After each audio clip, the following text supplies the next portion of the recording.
Isang mapagpalang umaga po sa ating lahat. Welcome sa St. Paul United Methodist Church Online Prayer Covenant tuwing Lunes hanggang Biyernes at meron po na tayong face-to-face tuwing Sabado. Sana po makasama namin kayo sa alinman dito.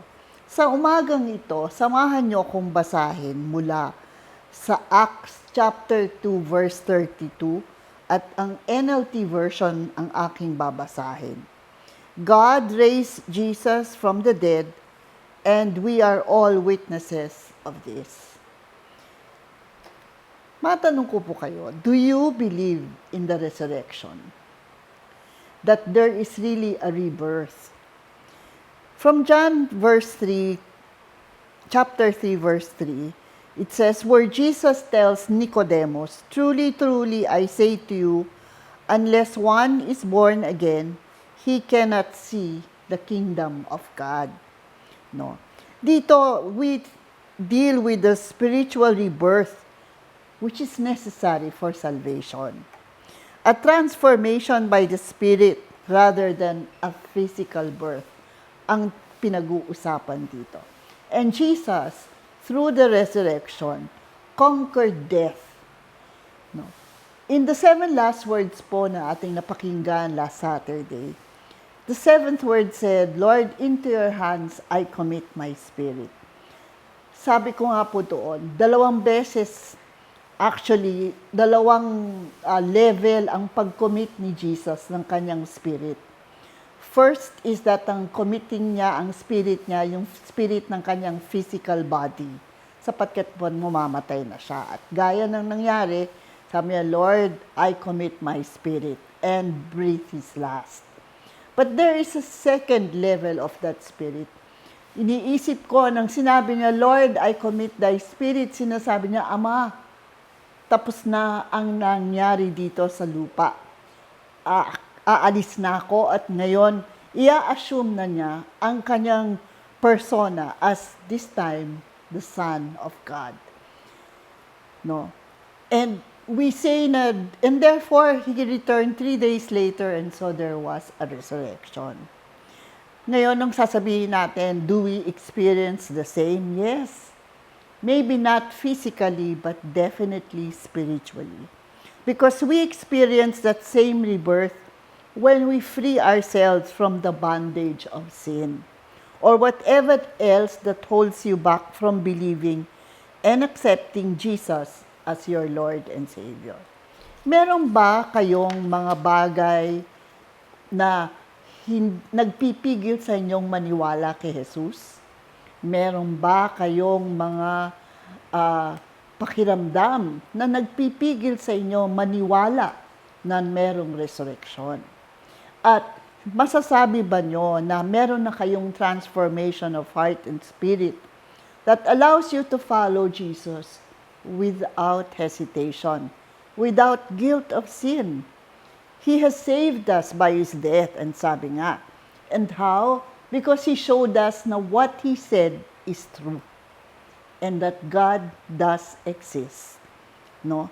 And this rebirth allows us the opportunity to follow Jesus and be living witnesses of His grace. Last year po, ako po'y inatake sa puso. At akala ko, hanggang doon na lang po ako. Kung kaya, sinabi ko sa sarili ko, Lord, ready na po ako. No? I commit whatever it is that you plan for me.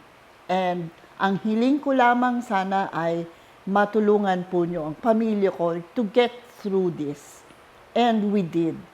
Hindi lang po ako nag-survive, hindi lang po ako na-operahan at gumagaling na ngayon. Kung hindi ako ay naka-experience ng isang experience kung saan ang Panginoon hindi ako pinabayaan. And that to me is a rebirth, a transformation. No? Na pagsunod ko at pagbigay kay Jesus ng aking buhay at let Him take control, He did not let me down. Bakit? Kasi nga po, nandito na po ulit ako sa inyo. And yun nga, sabi nila, totoo na you really have to let go of something that holds you back to follow Jesus.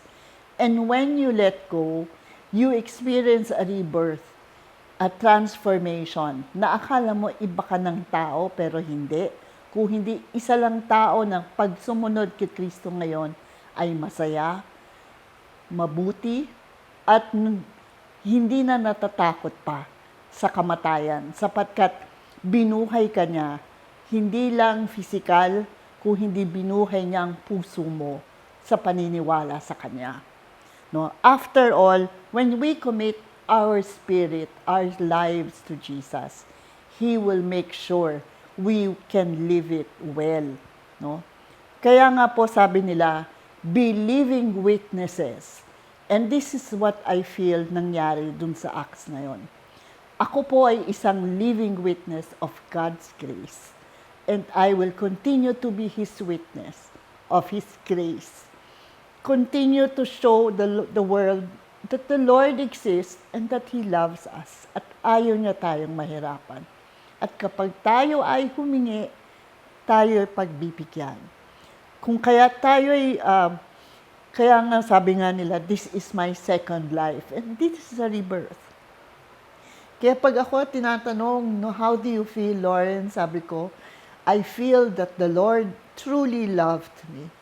In an encounter with God, they say, my new name was loved. And that is how I felt. Tunay nga po akong minahal ng Diyos. At nagpapasalamat ako. Kung kaya, kapag na-experience nyo ito, wag ho tayong tumahimik. Be living witnesses of God's grace. Share to the world, shout to the world the goodness of God. At ang prayer ko, samahan nyo ko, Lord, salamat po. Marahil marami akong hindi nagawa na nais niyong matapos ko. Marahil, Lord God, meron akong mga bagay na ayaw kong i-let go na nakakapigil sa akin upang sumunod sa iyo. Ngunit natuklasan ko, Lord, na kapag yun ay aking i-let go, yun ay aking patayin. Tunay nga po na maliligtas ako sapagkat this time around, Lord God, nothing holds me back to love you, to praise you, to honor you.